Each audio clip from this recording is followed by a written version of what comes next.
The deck shuddered beneath them. Lyran knew that feeling, the deep, rattling impact of hull breach. Her head-tails went rigid, an instinctive response her species couldn't control. Alarms screamed across frequencies that made her secondary ears ache. Emergency lighting bathed the medical bay in amber that hurt to look at. She'd survived 3 cycles in space. This felt worse than all of them combined. The human moved past her toward the emergency lockers with that distinctive speed his species possessed, not the fastest in the galaxy, but disturbingly efficient. Silas pulled trauma supplies with practiced hands, his expression calm in a way that always unsettled her. Humans didn't show fear properly. Their faces stayed controlled even when they should be panicking. The ship listed hard. Something exploded 2 decks down. She felt it through the floor plating. The medical bay doors buckled, one hanging at an angle that meant structural failure. Then Silas stumbled. Not much. Just a slight catch in his stride, a hand bracing against the wall. But when he turned toward the incoming casualties, she saw it. Blood. Human blood that shocking bright red her species found viscerally disturbing. It spread across his left side, darkening his uniform. Not a small amount. Not the kind you could ignore. You're injured. He glanced down like he'd forgotten. Yeah, caught some shrapnel when the door blew. He said it the way her people would mention a minor inconvenience. The way someone might note they'd forgotten their data pad. That needs treatment. After, he moved toward the first casualty being carried in, a Vexari with obvious spinal trauma. Lyran stared at the blood spreading across Silas's side, cataloging the placement. Lower torso, left side, possibly intestinal, definitely serious. Humans could die from that, quickly. Hold his head steady, Silas said, already kneeling beside the Vexari. She moved on autopilot, positioning herself where he indicated. But her secondary sight, the thermal vision her species used to track prey, showed her what her eyes couldn't. Silas was hemorrhaging. His core temperature had already dropped 0.5 degree. He was dying and acting like nothing was wrong. Her hands worked with the Vexari's injury while her mind screamed. Humans were supposed to be fragile. They were a recent addition to galactic civilization, from a world most species classified as unsurvivable. High gravity, extreme temperature variance, an atmosphere that would poison half the known species. But fragile bodies. Thin skin, no natural armor or redundant organs. Silas extracted a tube from his belt kit without looking. Medical sealant, the emergency kind that bonded to living tissue. He lifted his shirt one-handed while still monitoring the Vexari's vitals with the other. Lyran's head-tails went completely still. 3 jagged wounds crossed his ribs and abdomen, not scratches. Deep lacerations where shrapnel had carved through skin and muscle. She could see tissue that should never be exposed, could see the rhythmic pulse of blood vessels that hadn't been severed but should have been. That's catastrophic trauma. Silas squeezed sealant into the largest wound. His jaw clenched, the only sign of pain, but his hands stayed steady. The gel hissed as it activated, just buying time. Can't exactly stop for surgery right now. He moved to the second wound, sealed it. Then the third. Surface closure only, she realized with growing horror. The shrapnel could still be embedded. He could have internal bleeding, organ damage, bone fragments. You need immediate intervention. I know. He pulled an injector from his kit and pressed it against his thigh, triggered it. His pupils dilated, his breathing deepened. Combat drugs, she'd seen them before. Adrenaline analog, coagulants, probably a vascular constrictor to maintain blood pressure. How long will that keep you functional? 3, 4 hours, maybe 5 if I'm lucky. And then, he looked at her directly. Those human eyes, forward-facing predator eyes, held something she couldn't read. Then I'll need you to put me back together. But right now, 17 crew members need us more than I need a surgical bay. More wounded coming in, someone shouted. Silas stood, swayed slightly, caught himself, moved toward the door like his body wasn't actively failing. What kind of insane species does this? The next 3 hours existed in a state of controlled horror. Lyran worked alongside Silas, watching him do things that should have been impossible.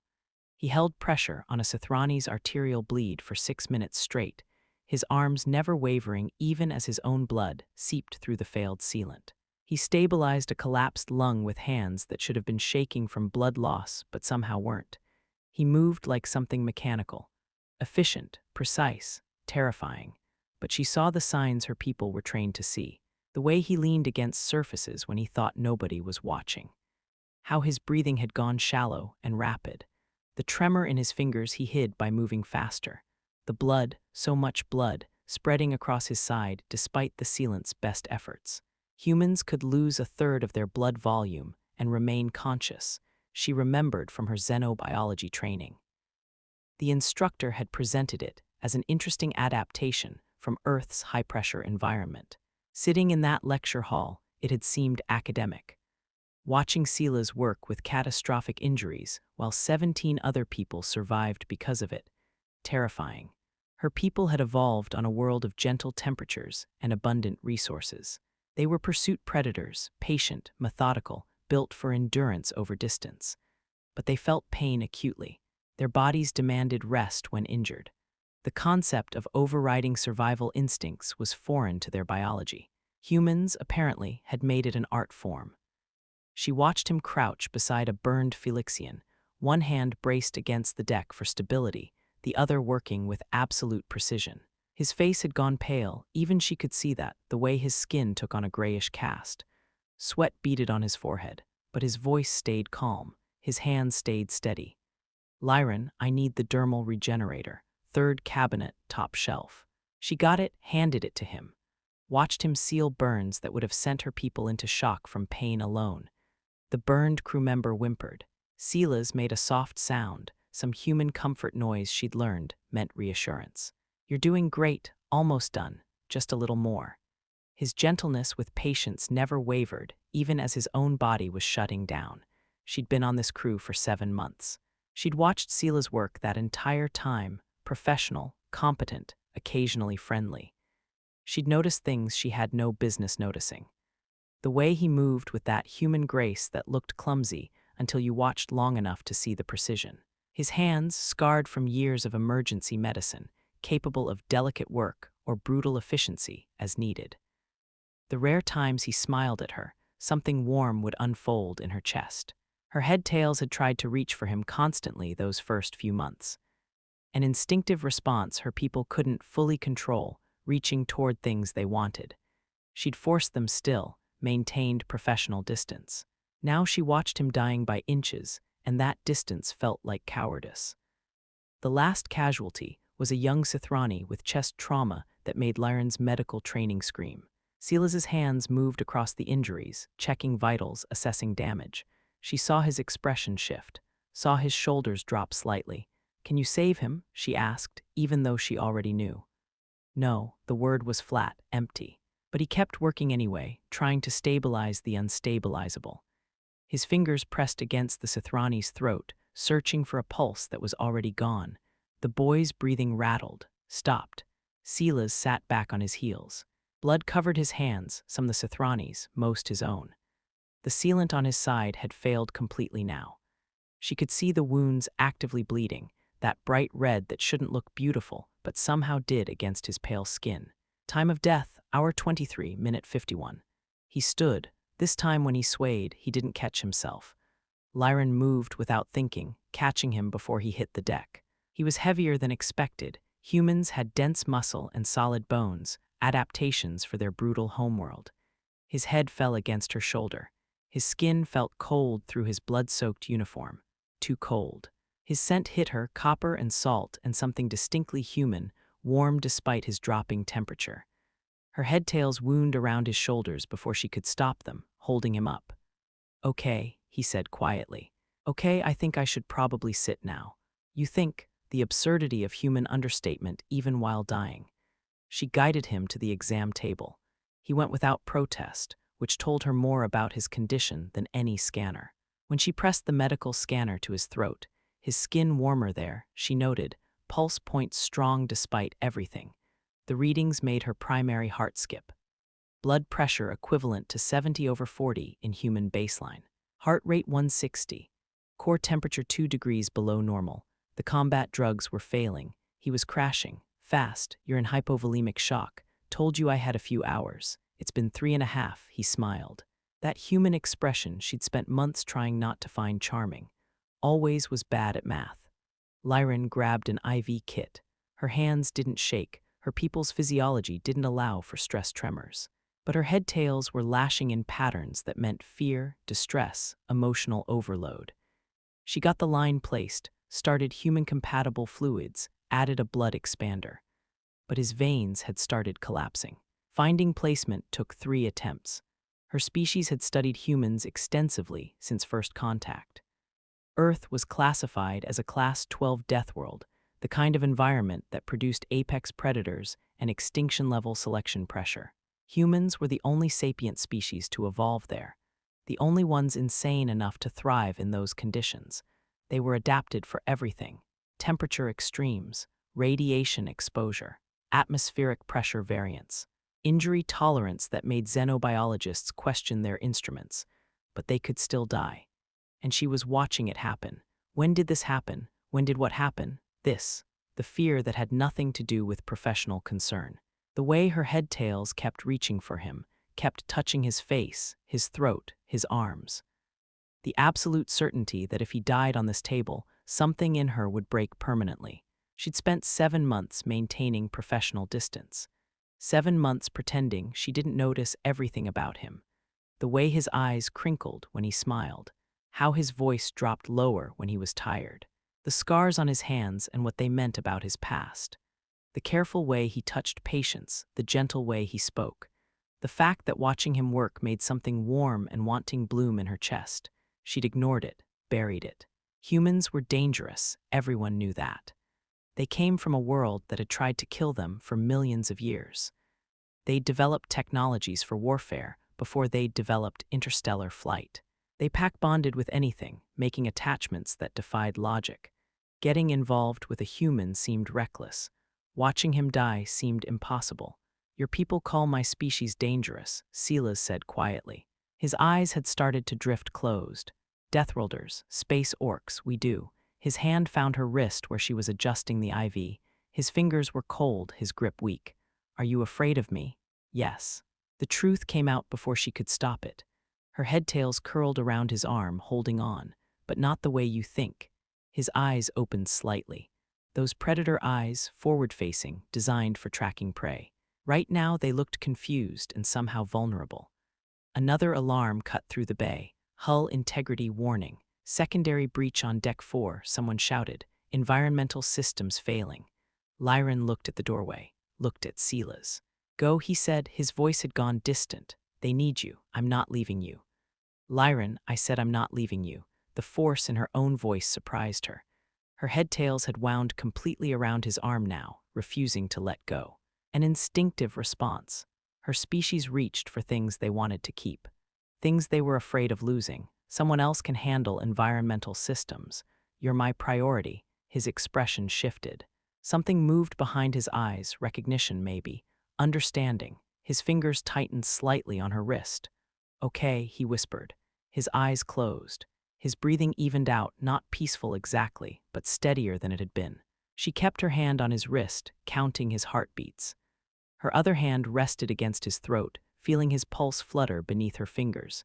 His skin was soft there, vulnerable. Human skin was so thin, no protective scales or fur, just delicate layers that tore so easily. How did they survive anything? But they did. They survived worlds that killed everything else. They survived injuries that would end any other species. They survived through sheer stubborn refusal to acknowledge when they should be dead.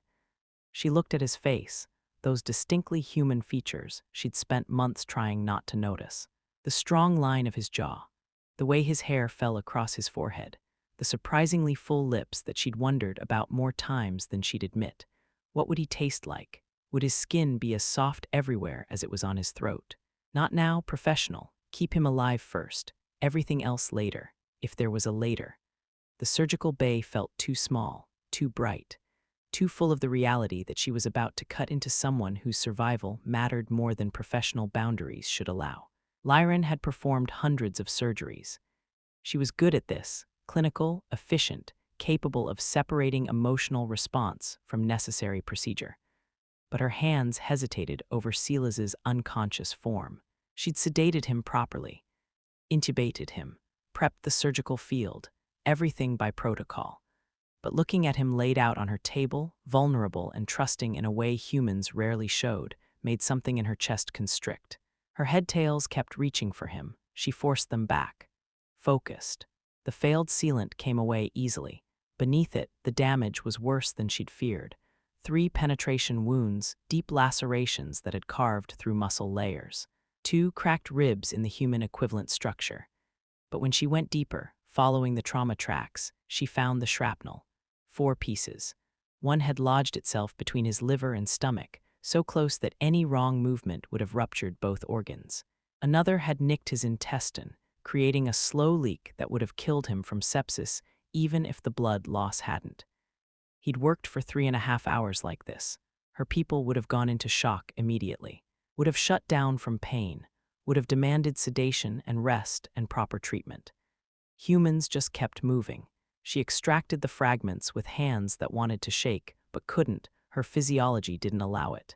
But her head tails were lashing in patterns that meant distress, fear, too many emotions at once. Repairing the damage took hours.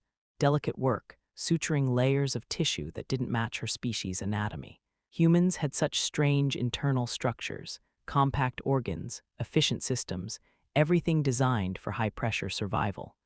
His heart stopped once, just for 7 seconds while she was working near his liver.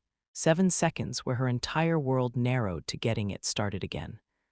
When it did, when that steady rhythm returned beneath her instruments, she had to stop, had to breathe, had to acknowledge what she'd been denying for months.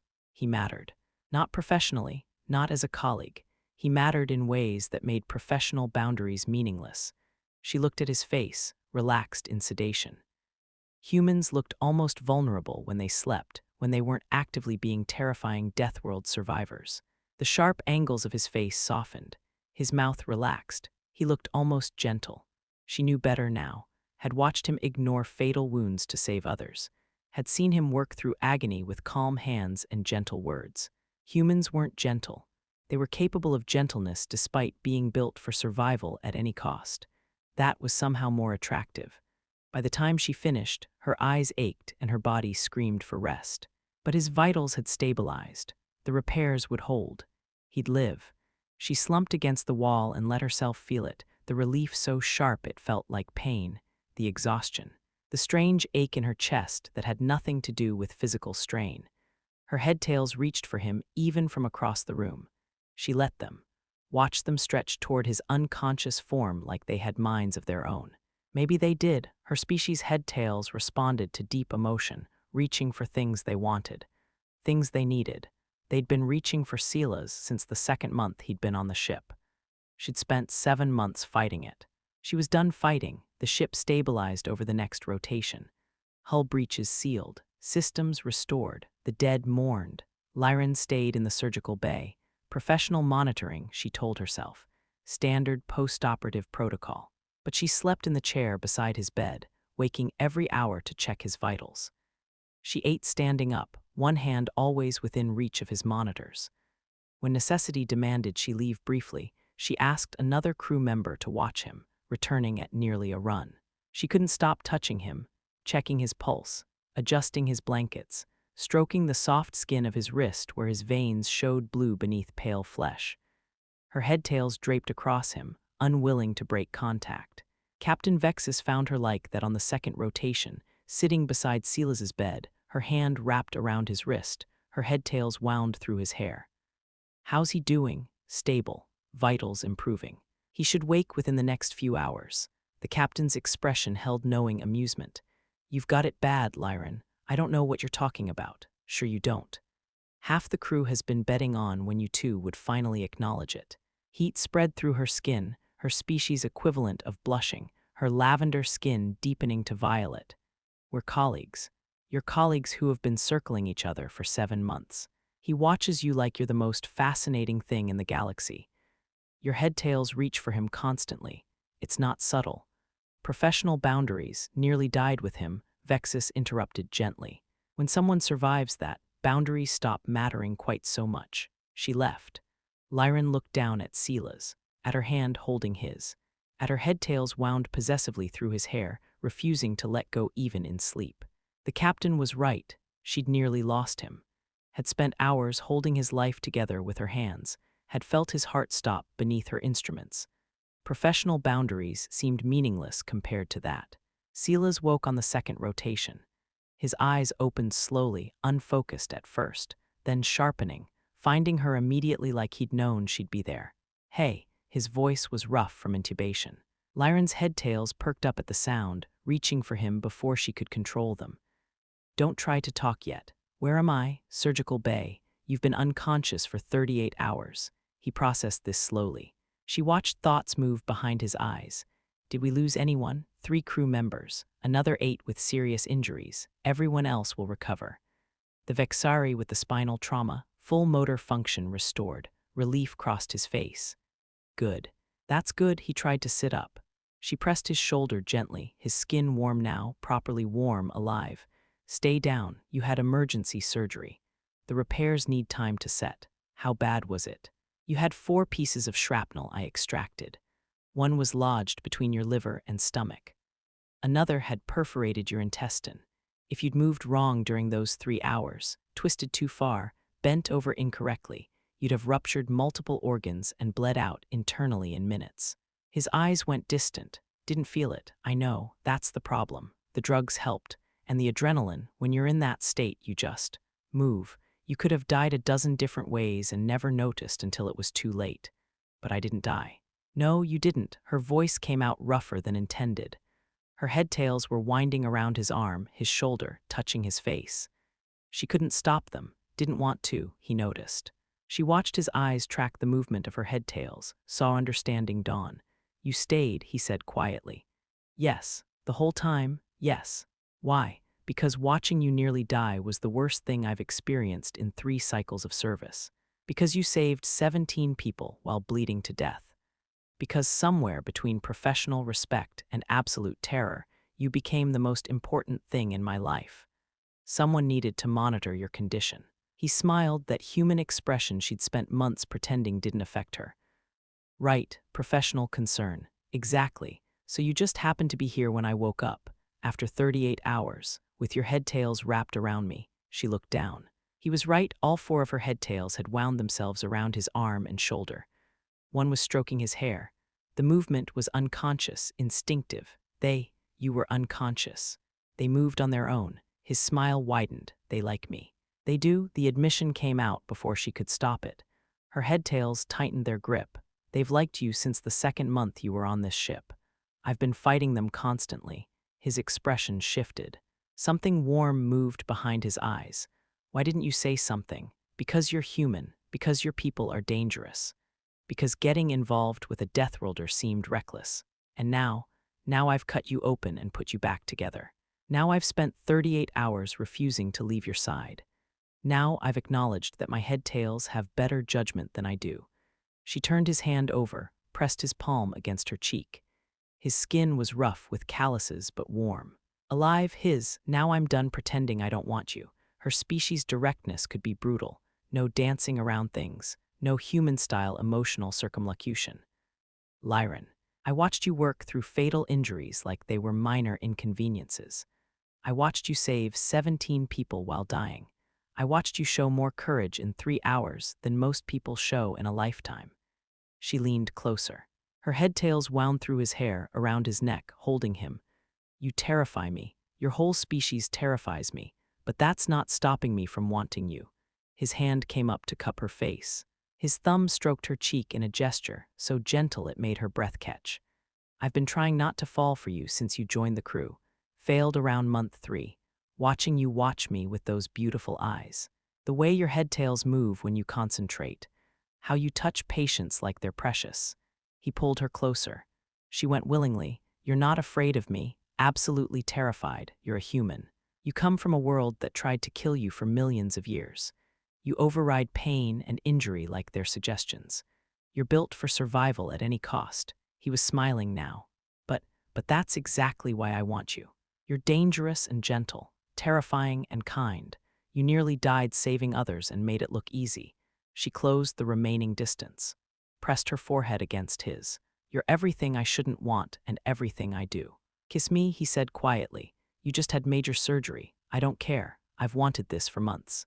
Kiss me. Her head tails were everywhere now, winding through his hair, around his neck, stroking his jaw. She couldn't control them anymore. Didn't want to, she kissed him. He tasted different than she'd imagined. Something distinctly human, warm and alive and perfect. His lips were soft, moving against hers with careful precision. His hand cupped the back of her neck, thumb stroking the sensitive spot where her head tails connected. She made a sound she didn't recognize. Pleasure and relief and need all tangled together. Her head tails tightened around him, holding him close. She felt his heart beating against her chest, strong and steady and alive, because she'd refused to let him die. When they finally broke apart, both breathing hard, he smiled. Worth the wait, his voice had gone rough. Her head tails were still everywhere, refusing to release him. Absolutely. Good, because I plan to do that a lot more now that we're done pretending. I'm not complaining. She settled against him carefully, mindful of his injuries. Her head tails draped across his chest contentedly. His arms came around her, holding her close. So what happens now? He asked. Now you heal, and we figure this out, together. No more professional boundaries between us. No, we'll be smart about the crew, but no more boundaries. She looked up at him. Though I reserve the right to be terrified of you, you're still a dangerous deathworlder, he laughed. The sound rumbled through his chest beneath her head. I can live with that. Good, because I'm not letting you go. Her head tails tightened around him possessively. Not now, not after watching you nearly die, not ever. He pressed a kiss to the top of her head. I'm not going anywhere. They stayed like that, tangled together, boundaries dissolved, fear and want and relief all mixed into something that felt like home. Outside, the ship continued its repairs. Inside, something had shifted permanently. Pack bonding, humans called it. Her people called it threshold recognition, the moment when another person's survival became more important than your own. She didn't care what it was called. She only knew she'd found something worth keeping, even if he was terrifyingly, impossibly, beautifully human.